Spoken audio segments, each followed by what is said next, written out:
गिरिवारधारी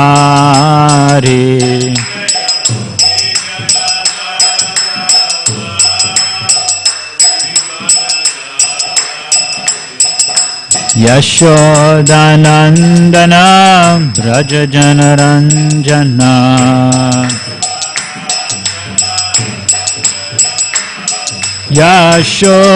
यशोदानन्दना व्रजजनरञ्जना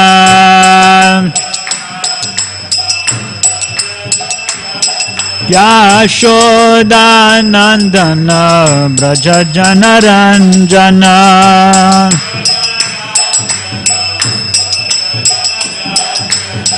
Yamuna Tirah वनचारी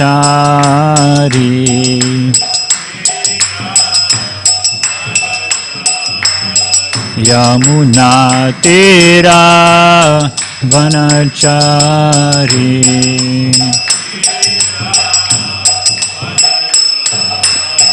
Jaya Radha Madhav Kunj Bihari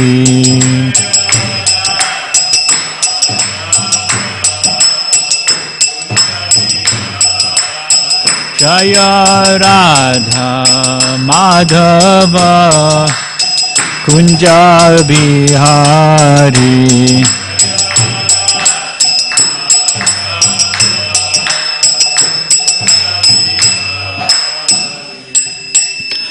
Hare Krishna, Hare Krishna, Krishna Krishna, Hare Hare, Hare Rama, Hare Rama, Rama Rama, Hare Hare.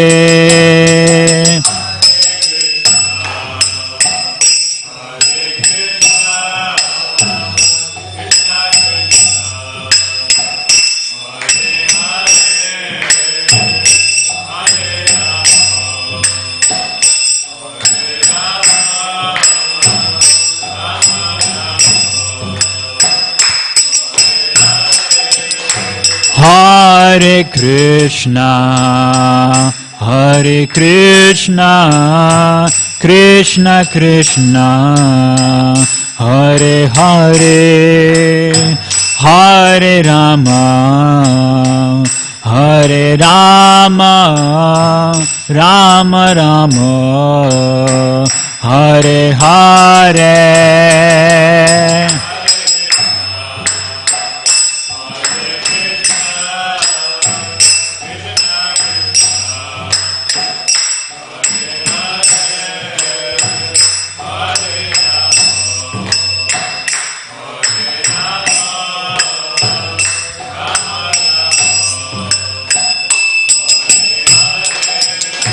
Hare Krishna, Hare Krishna, Krishna Krishna, Hare Hare, Hare Rama, Hare Rama, Rama Rama, Hare Hare.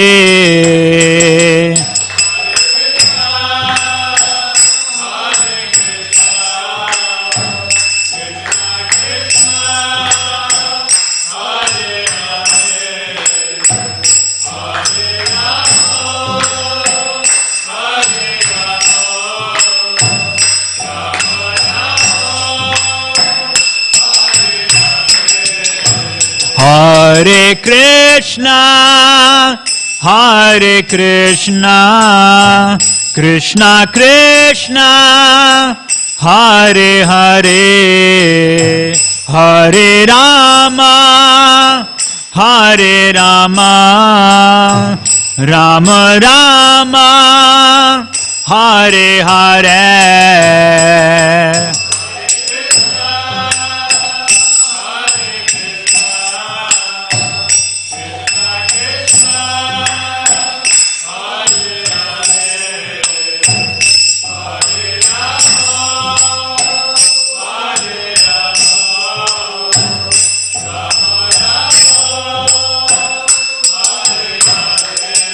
Hare Krishna, Hare Krishna, Krishna Krishna, Hare Hare,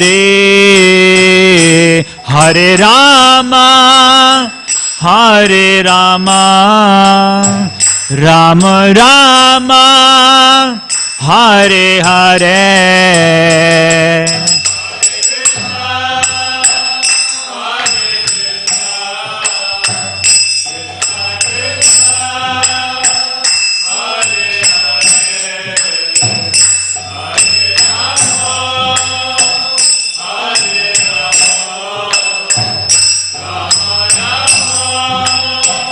Hare Hare,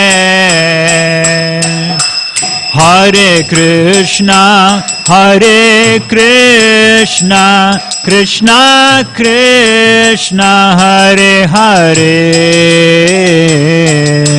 Hare Rama, Hare Rama, Rama Rama, Hare Hare.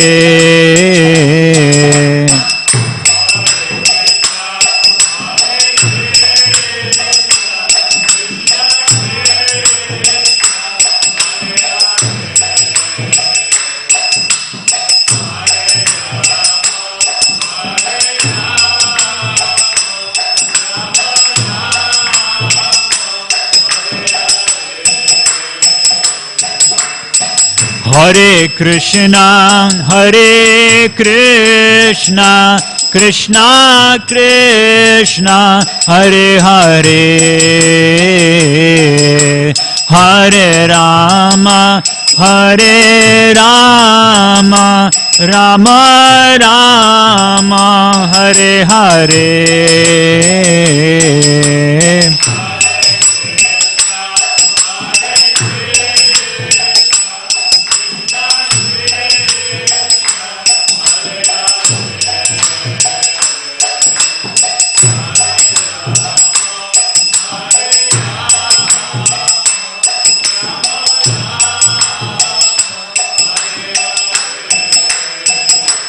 Jaya Radha Gopinath, Radha Gopinath, Shri Radhe.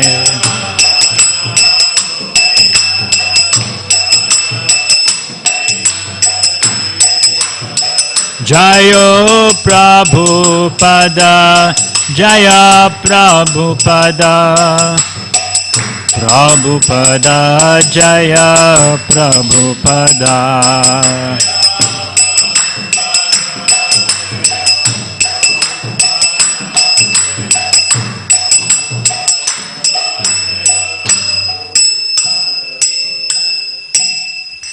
Jai Om Vishnupad Paramahamsa Parivrajacharya Ashtottara Shata Shri Srimad His Divine Grace Abhay Charnara Vinda Bhakti Vedanta Swami Srila Prabhupada Ki Jai. Jai Om Vishnupad Paramahamsa Parivrajacharya Ashtottara Shata Shri Srimad His Divine Grace Srila Bhakti Siddhanta Saraswati Thakur Maharaj Prabhupada Ki Jai. Samaveda Gaur Bhakta Vrinda Ki Jai. Anant Koti Vaishnav Vrinda Ki Jai. Grantaraj Srimad Bhagavatam Ki Jai. Jai Nitai Gaur Premanande.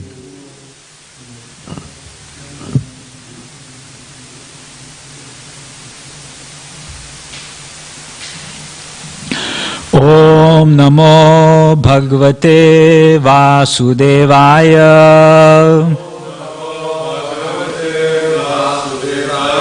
Om Namo Bhagavate Vasudevaya. Om Namo Bhagavate Vasudevaya.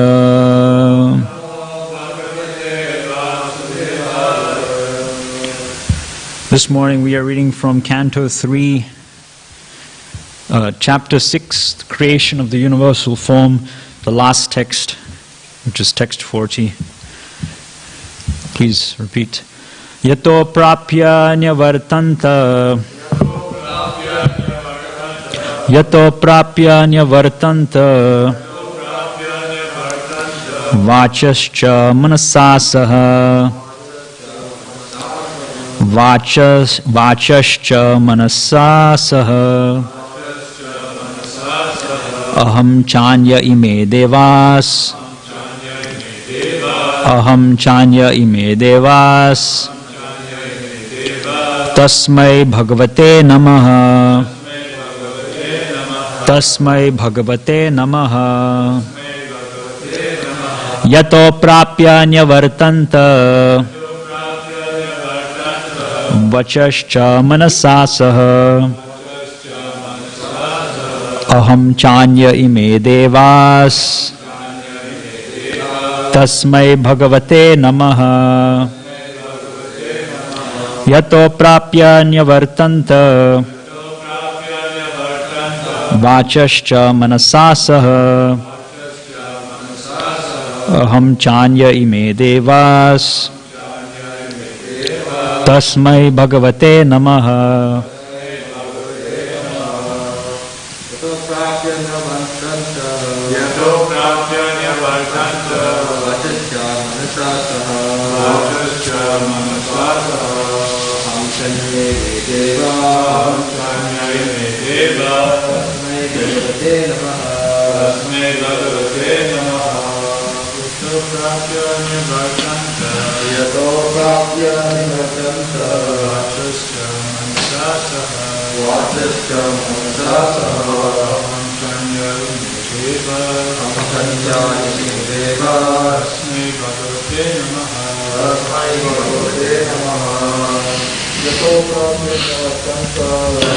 Prapya nyavartanta.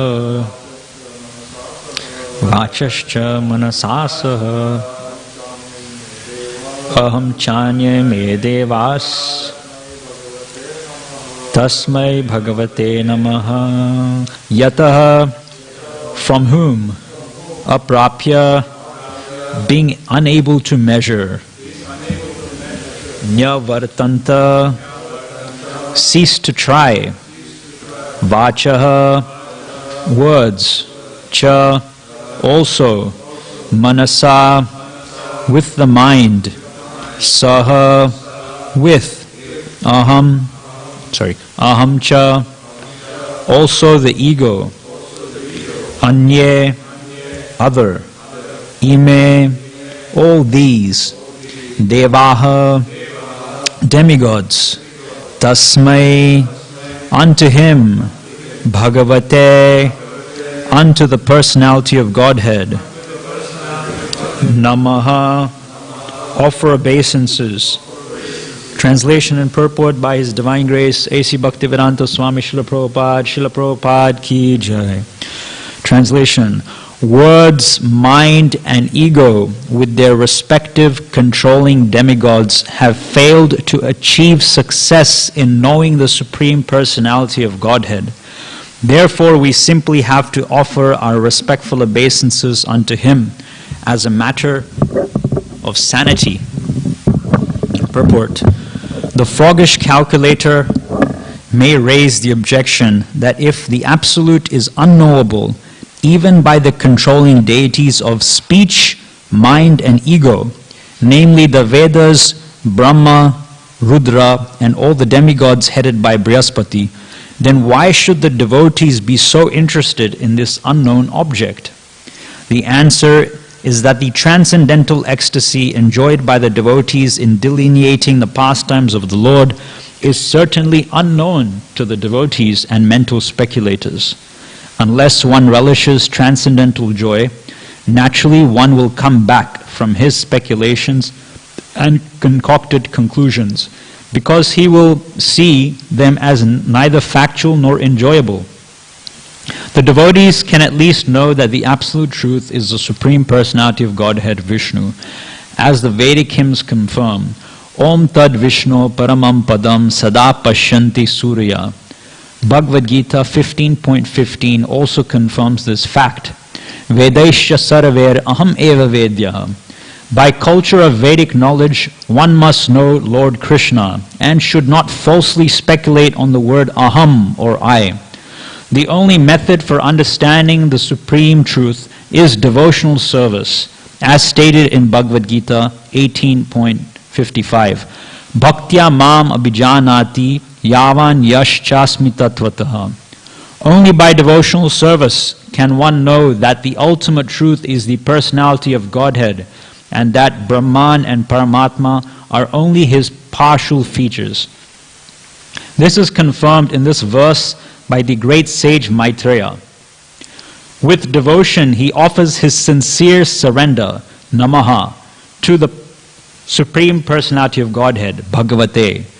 One has to follow in the footsteps of great sages and devotees like Maitreya and Vidura, Maharaj Parikshit and Shukadev Goswami, and engage in the transcendental devotional service of the Lord. If one would know his ultimate feature, which is above Brahman and Paramatma. Thus end the Bhaktivedanta purports of the 3rd canto, 6th chapter of the Srimad Bhagavatam, entitled Creation of the Universal Form. Om Jnanatimirandasya Jnananjana Shalakaya Chakshun Militam Yena Tasmai Shri Gurave Namaha. Shri Chaitanya Manobishtam Stapitam Yena Bhutale Swayam Rupa Kadamayam Dadati Swapadantikam Vandeham Shri Guru Shri Utapada Kamalam Shri Gurun Vaishnavamscha Shri Rupam Sagrajatam Sahagana Raghunathan Vitam Tam Sajivam Sadvaitam Savadutam Parijana Saitam Krishna Chaitanya Devam Shri Radha Krishna Padan Sahagana Lalita Shri Vishakhan Vitamscha. He Krishna Karuna Sindhu Deenabandho Jagatpate Gopesha Gopika Kanta Radha Kanta Namusute Tapta Kanchana Gorangi Radhe Vrindavaneshwari Vrishabhanu Sute Devi Pranamami Haripriye Vancha Kalpaturubhyasya Kripa Sindhu Bhyevacha Patitanam Pavanebhyo Vaishnavebhyo Namo Namaha. Jai Shri Krishna Chaitanya Prabhu Nityananda Shri Advaita Gadadhar Srivasari Gaura Bhaktavrinda. Hare Krishna Krishna Krishna Hare Hare Hare Rama Rama Rama Hare Hare Hare Krishna Krishna Krishna Hare Hare Hare Rama Rama Rama Hare Hare Hare Krishna Krishna Krishna Hare Hare Hare Rama Rama Rama Hare Hare. So after discussing the creation of the universe, which is inconceivable, this verse and the last few verses we're talking about how even though the creation of the universe was described, it's not possible for us to fully understand it. And therefore Maitreya Rishi is telling Vidura, therefore if one is intelligent, one should just submit to the Supreme Personality of Godhead and just, as a matter, he's saying as a matter of sanity. Usually it's said as a matter of duty. But as a matter of sanity, if you want to be sane in this mature world, then you should simply surrender to the Supreme Personality of Godhead. Whereas those people, like Prabhupada is saying, the froggish calculator. So those people who try to measure the length and the breadth of the well of this material manifestation are, again, like the same famous example that Prabhupada and his spiritual master gives about the frogs in the well, are unable to do so. And those people who try to measure the immeasurable are insane. There's a verse in the 11th canto of Srimad Bhagavatam that it may be possible, it's saying that it may be possible for one to measure all the atoms in this entire universe. Now, is that possible? It may be possible, but it's not really possible to measure all the atoms in this entire universe. But Srimad Bhagavatam is saying it may be possible to measure all the atoms in this entire universe, but for one who manages to do that, still he or she can't understand the Supreme Personality of Godhead. So, and then I think, Prabhu, you were mentioning the example of Anantadev, right? Anantashesh, who's been with his thousands of mouths trying to understand, glorify the Supreme Personality of Godhead, but hasn't come to the end of it yet. So in this verse specifically, it's talking about words, mind, and ego. And Srila Prabhupada is making the point that the words refers to the speech, which refers to the Vedas, the Shabda. Then mind refers to Brahma. And ego refers to the deity controlling the false ego, which refers to Lord Shiva. So yesterday I was reading the verse again in the 11th canto Srimad Bhagavatam, the famous verse which is glorifying Mahaprabhu, Sri Chaitanya Mahaprabhu, Dheyam Sada Paribhava Abhishtadoham Tirtaspadam Shiva Virinchi Nutam Sharanyam. Then what is it? Bhrityartiham Pranatapala Bhavabdipotam Vande Mahapurushate Charanaravindam. So there, Shiva Virinchi Nutam Sharanyam. So the point is being made that Shiva and Virinchi, Lord Brahma, are also taking their refuge within Sri Chaitanya Mahaprabhu. And in Chaitanya Lila, Bhaktisiddhanta Saraswati Thakur is mentioning actually, because they include Bhaktisiddhanta Saraswati Thakur's commentary of his purport to that verse towards the end of that purport. And they're saying that the two personalities who invited Lord Chaitanya Mahaprabhu to come to advent in this world were actually Lord Brahma and Lord Shiva. Lord Shiva comes as Advaita Acharya, and we say that Advaita Acharya is Mahavishnu, but if you look at it from another angle, he's actually Shambhu, he's actually Sadashiva. So the aspect of Lord Shiva as a Vishnu Tattva in the spiritual world, that is actually Advaita Acharya.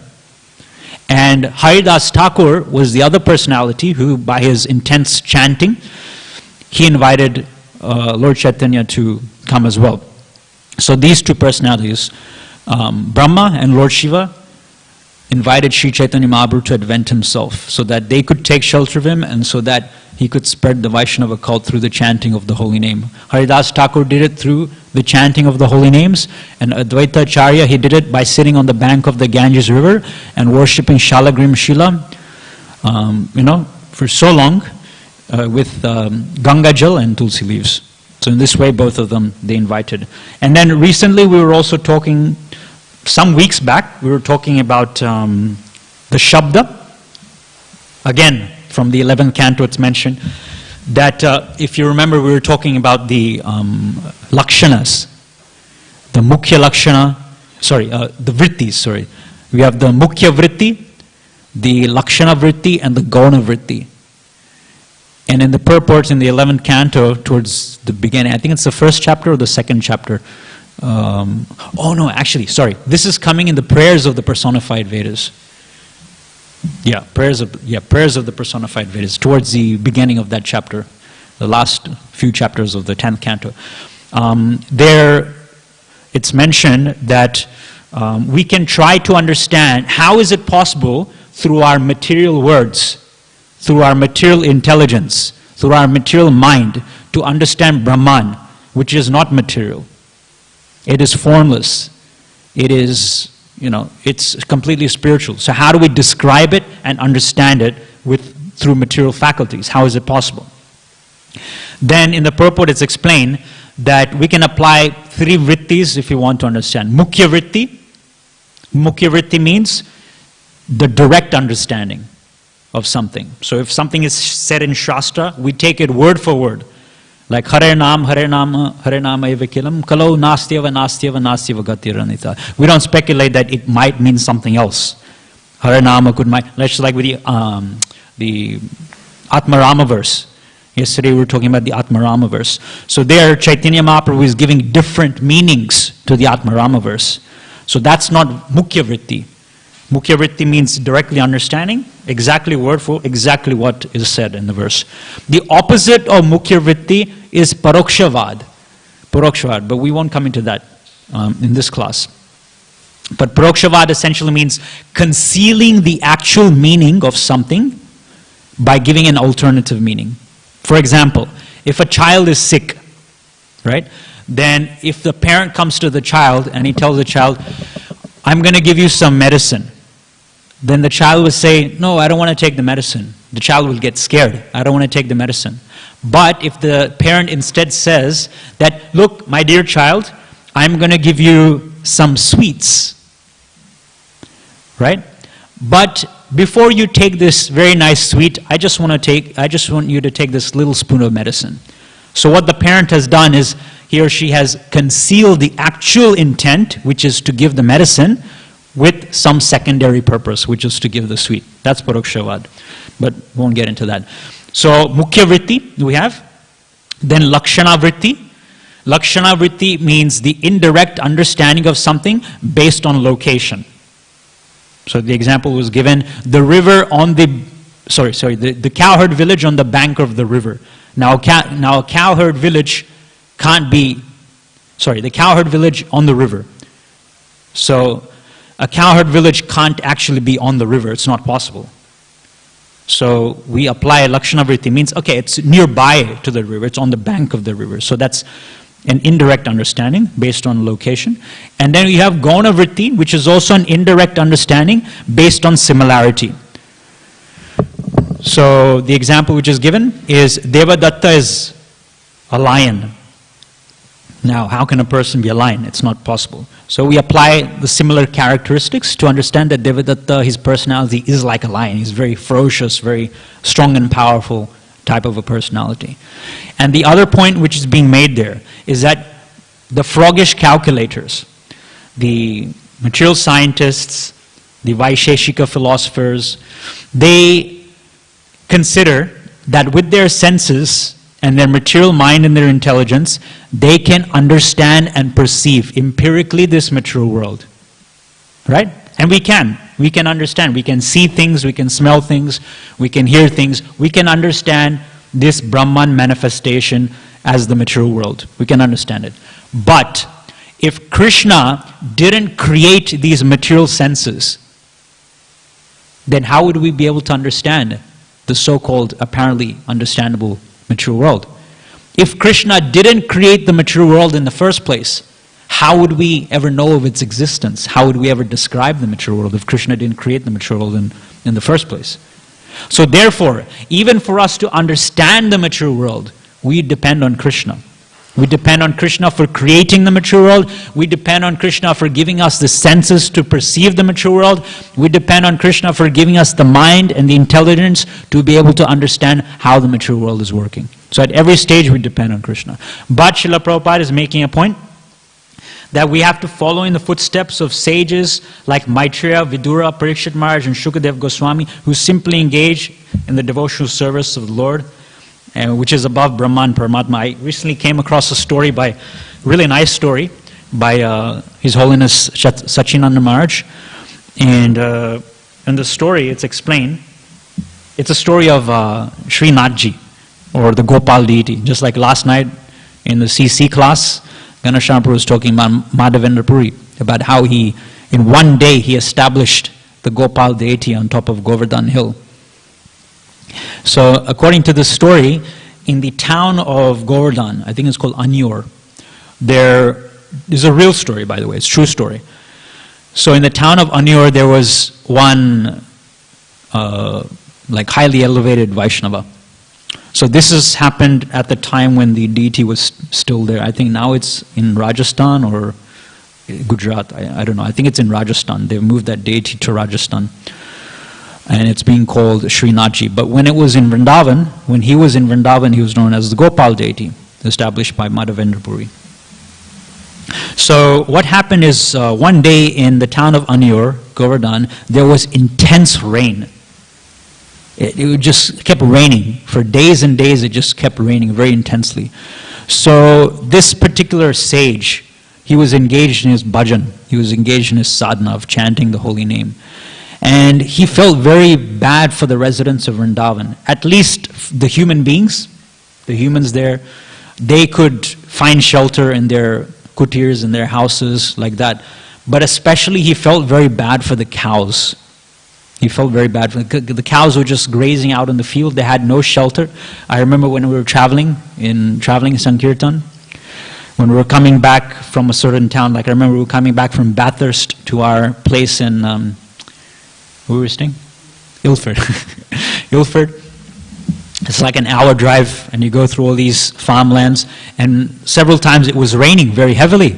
And you look at the farmland, and you see that all the sheep there, they'll just be standing very still, and it'll be raining very intensely, and they'll just be standing. If it was a sunny day, it was a nice weather, if you look at the fields, they'll be busy eating the grass. Very happily, they'll be busy eating the grass. But when it was raining, you'll see they won't even be eating the grass. They'll be just staring out into the field, just like that, shivering, and the rain will be falling onto their backs. Every single sheep will be like that. So this was the situation in Vrindavan, in the town of Anyur. I don't know when it happened, some long time ago. So this sadhu felt very bad for the cows, very compassionate. So he left his bhajan, and he decided that I should build some sort of a shelter for these cows. And that's exactly what he did. So for 2 days straight, this sadhu constructed a very enormous shelter for these cows. Simple shelter, but very big, so that it could accommodate many, many cows. And it so happened that for 2 days straight, he worked non-stop, and he even completely forgot to eat as well. So he fasted. He didn't even think about taking care of his own body.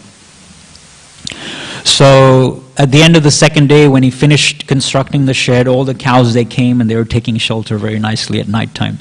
And him being very exhausted, he was also there at nighttime with the cows under the shelter, and he also just fell asleep, thinking to himself, oh no, I haven't even eaten anything in the last 2 days. Anyway, I'm exhausted, let me take some rest. So what actually happened is that in his dream, he saw a boy. He came, just like Madhavendra Puri.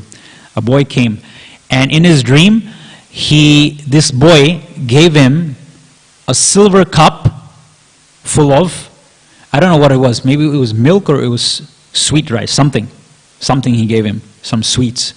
And he said, here, take this, you have fasted for 2 days, you've taken care of the cows very nicely, you've fasted for days. And this boy, who was a cowherd boy, he also gave him a silver stick for herding the cows. So he said, because you're here with the cows, they might, not be so peaceful sometimes, so you might need the stick just to herd the cows here inside the cow shed. And he gave these 2 things, and then he went away. And this sadhu, he woke up from his dream, and he saw that actually these 2 things were there. Under the cow shed, these 2 things were there. There was a silver cup of sweet rice, and there was a silver cow herding stick there as well. And then he takes the prasad, and the next morning he wakes up, and then he finds out that there's a big commotion in the town of Anyur. The priests on top of the Srinathji temple, the Gopalji temple, they're very agitated, they're very upset, and they're very frustrated, in great anxiety, because the pujari made a complaint that Srinathji's silver bowl in which he takes sweet rice is no longer there. And his cow herding stick, which he holds, is no longer there as well. So they had this huge search all over the town of Anyur. And then the sadhu, he found out that, they were looking for this. And he was thinking to him, should I go? Should I confess that, these things are there? And then finally he decided, because he was thinking maybe I shouldn't do it, because he didn't want to be the focus of the popularity of the town. Because, if Krishna himself comes and gives his personal things to you, then other devotees will glorify you. Oh, you're the chosen devotee. You're the chosen recipient of Krishna's mercy in this way. So he wanted to stay away from that sort of stuff. But eventually he said, these are the paraphernalia of Gopal, so then I should give it back to him. So he approached the head priest, and the head priest identified that, yes, indeed, these were actually, the utensils and the cow herding stick of Gopal. So in this way, we can see that Krishna, if he is very pleased with our service, very pleased with our surrender, in this case, he was very pleased that for 2 days straight, he completely neglected himself and was helping the cows. And Krishna, Go Brahmana Devaya, right? Srimad Bhagavatam explains that even out of the 2 things, the Brahmanas and the cows, Krishna likes both of them, but out of the 2, Krishna likes the cows more than the Brahmanas. In one sense, we can understand this because the Brahmanas are in the mode of goodness. They're in Sattva Gun. And in that mode of goodness, they have very pure intelligence, Sattva Shuddhi. And with that Sattva Shuddhi, they're able to guide humanity. They're able to give counsel and advice to the Kshatriyas, and they're able to give spiritual knowledge to the people in society. But where are they getting that food from which they are able to stay in the mode of goodness? They're getting it from the cows. So the very source of the Brahmana's mode of goodness, Ahar Shuddho, Sattva Shuddhi. So the Sattva Shuddhi is coming from Ahar Shuddho. The mode of goodness is coming from food in the mode of goodness. And that food in the mode of goodness is cow's milk and the milk products.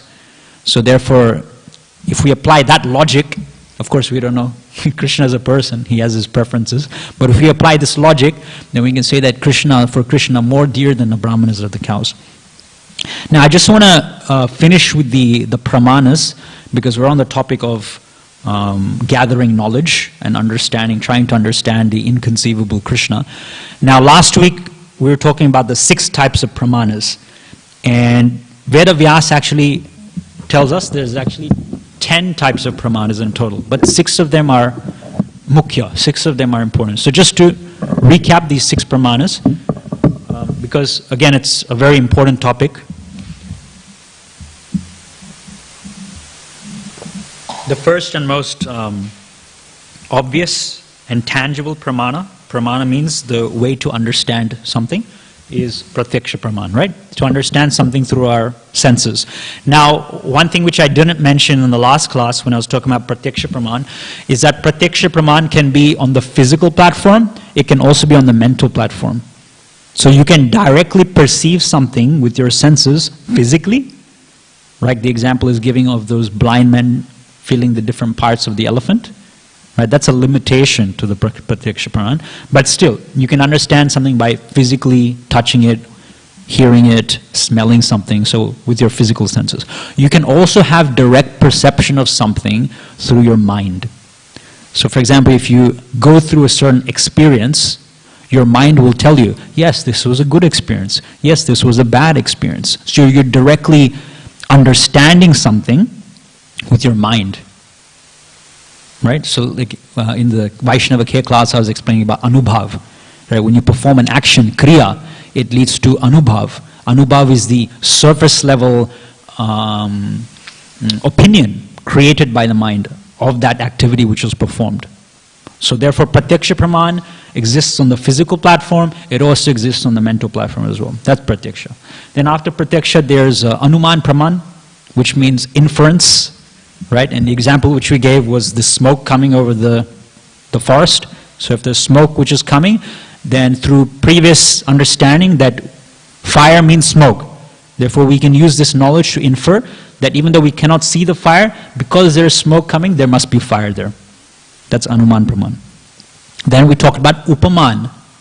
Upaman praman means trying to understand something through similarity and comparison. And we gave the example of the person who was going overseas to a country where he had never been before.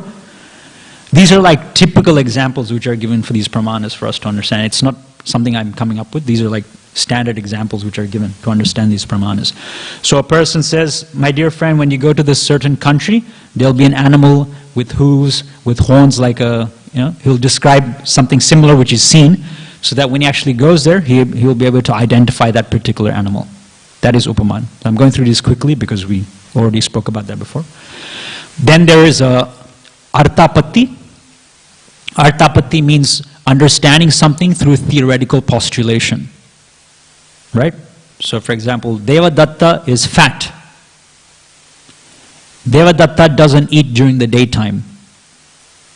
So therefore, Devadatta must eat at night time. Or the example was given that if a certain person, if your friend is with you and he says, okay, I'm going to board a ship and I'm going to leave the country at 10 o'clock in the morning, then he leaves. Then if you look at your watch later on in the day and it says, okay, now it's 10:30 in the morning, then you can theoretically postulate that because it's 10:30, according to the circumstances, my friend, he must have boarded the ship and he must have left. So that's understanding something through presumption and theoretical postulation. Then came abhava or anupalabdhi. Anupalabdhi means understanding something through negative cognizance. So if there's a room and you go into the room or someone tells you, in this room there's no flower vase, then you can understand that this room has no flower vase in it. A nice example of Anupalabdhi is given by my Guru Maharaj. He gives the example that once he was in, I think, Czech Republic or some other country, which was, where they were preaching very covertly. And he was sitting in a car with a group of local people from that European country, which they were, making devotees.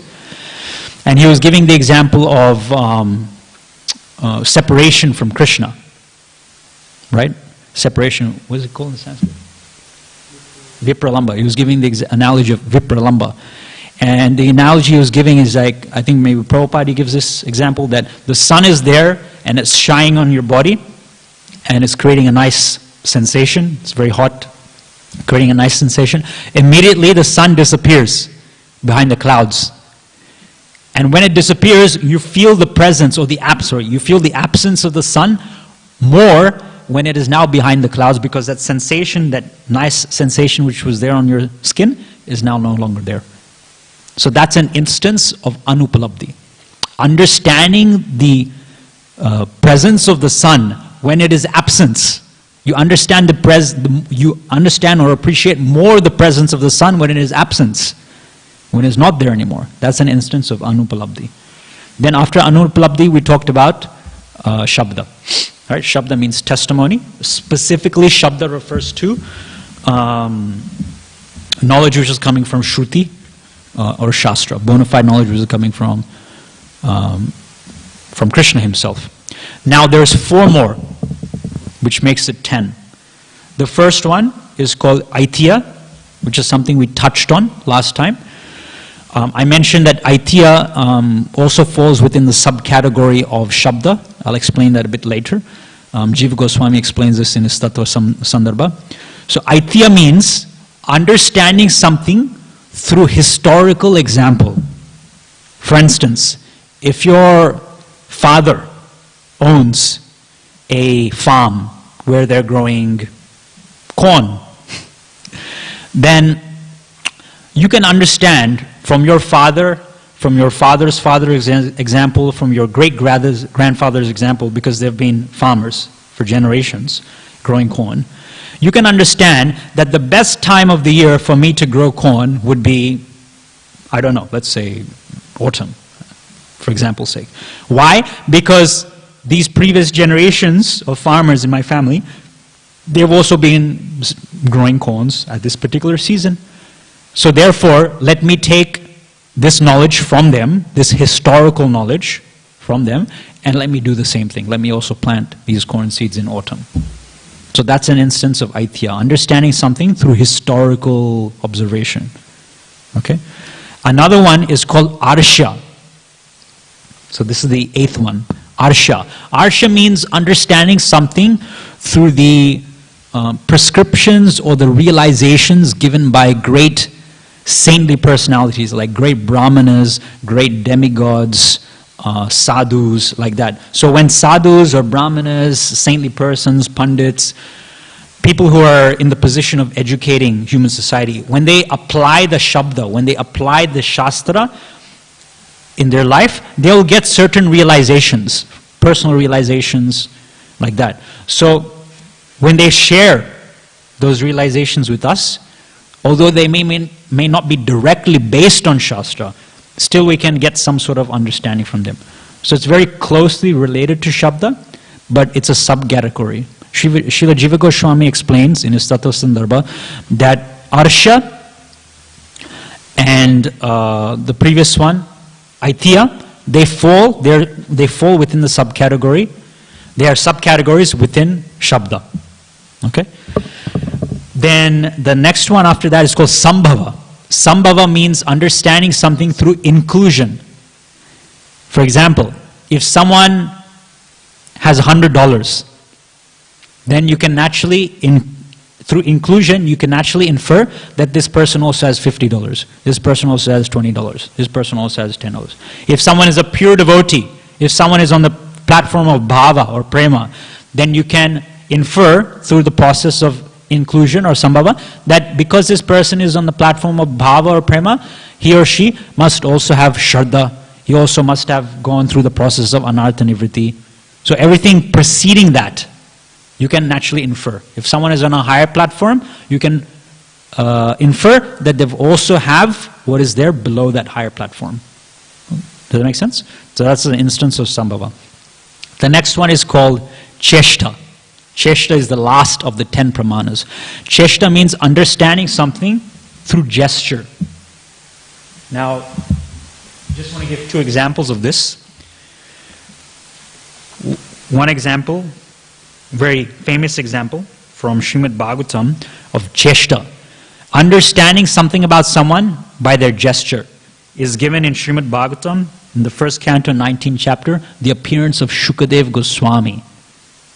Right? To all the sages gathered there on the banks of Ganges. At that moment, there appeared the powerful son of Vyasadev, who traveled all over the earth, disinterested and satisfied within himself. He did not manifest any symptoms of belonging to any social order or status of life. And it's mentioned in text 26 that he was only 16 years old. His legs, hands, thighs, arms, shoulders, forehead, and other parts of his body were delicately formed. So if you read CC as well, when it's describing Chaitanya Mahaprabhu, it's explained that those who are very spiritually empowered personalities, they have certain bodily features. Like they have a broad forehead, they have a sharp nose, it's mentioned. Their arms, they extend, they're very long arms. Like if you look at Srila Bhaktisiddhanta Saraswati Thakur as well, he has very long arms. They extend almost to the knees. Like that. So different examples. So these are different bodily gestures. Just by observing these gestures, we can understand. It's his collarbone was fleshy, his chest was broad and thick, his navel was deep, his abdomen was beautifully striped. So just these sages who had gathered there, just by observing these bodily features of Shukadev Goswami, could understand that he's a very saintly personality. And even before Shukadev Goswami spoke anything, they said that he should be elected on the seat of the Vyasa son. He should give the Srimad Bhagavatam class to King Parikshit. I just want to give another example which I came across yesterday of cheshta. This is from the Ramayana. This is when Hanuman, he went to Lanka, almost completely decimated the city, burnt everything, killed so many Rakshasas there. He comes back and he meets him and Sugriva and all the other monkeys. They meet with Lord Ramachandra and they tell him that, we should go and attack Ravana. He's in Lanka. And then at that instance, they see Vibhishan. Because what happens is Vibhishan, he was advising Ravana that give Sita back to Ravana. Just see one servant of Lord Ramachandra, Hanuman, look how much he has destroyed Lanka.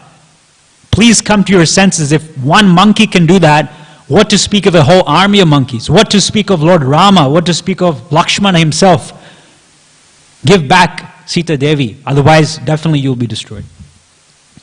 And Ravana chastises Vibhishan. You're just a negative person. You have no faith in the power of the Rakshasas. Get out of here. And Vibhishan, he gets very upset, similar to how Vidura gets upset with Dhritarashtra. He sort of just leaves the palace. He leaves, and it's explained. So this is the scene from where Vibhishan is coming to meet. He's coming. So he's actually flying across the ocean. He's flying across the ocean to meet with the monkeys, Hanuman, Sugriva, and Lord Ramachandra. So Vibhishan and his followers departed Lanka, and within 1 hour they reached Rama's camp. When the monkeys saw Vibhishan hovering overhead like the peak of Mount Meru, illuminated by lightning, Sugriva told Hanuman, "Take care, this Rakshasa must have come here to kill us." All the monkeys began picking up rocks and uprooting trees, awaiting Sugriva's instructions. So initially when they're seeing Vibhishan, this Rakshasa coming flying across the ocean, then they get scared.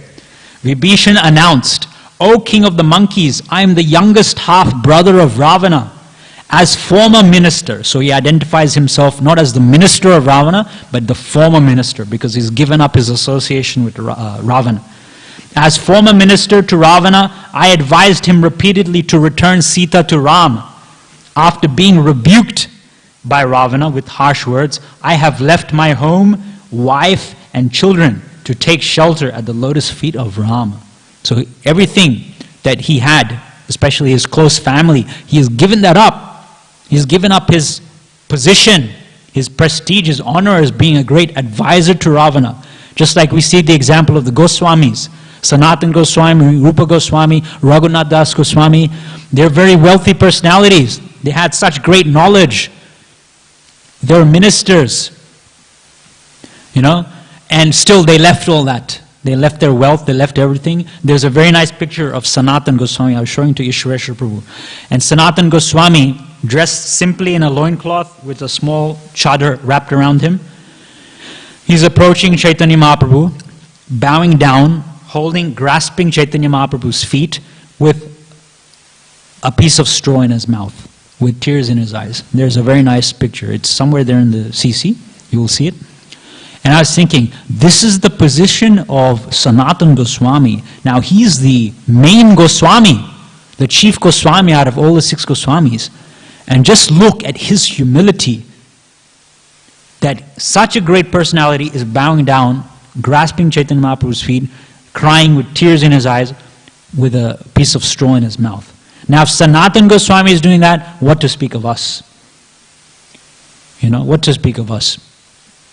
Rupa Goswami, Dabir Khas,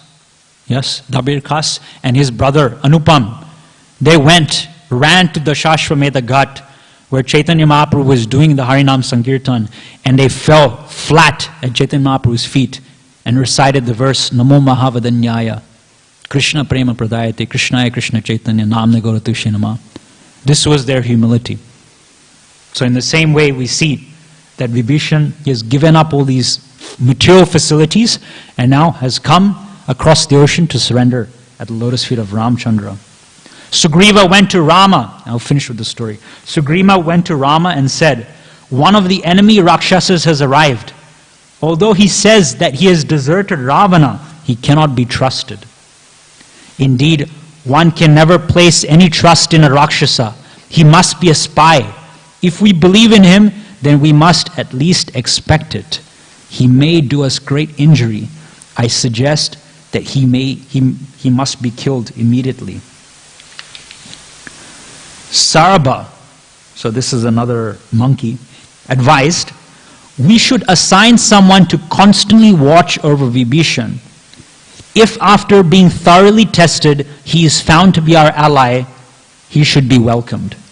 Now we're getting to the stage where Hanuman is going to speak and then Rama is going to speak, and we can learn from them how they're applying Cheshta, Praman. Jambavan, the great elderly monkey, Jambavan warned, this Rakshasa should be regarded with great caution and suspicion. Likewise, Mainda advised, he should be thoroughly interrogated before any decision is made.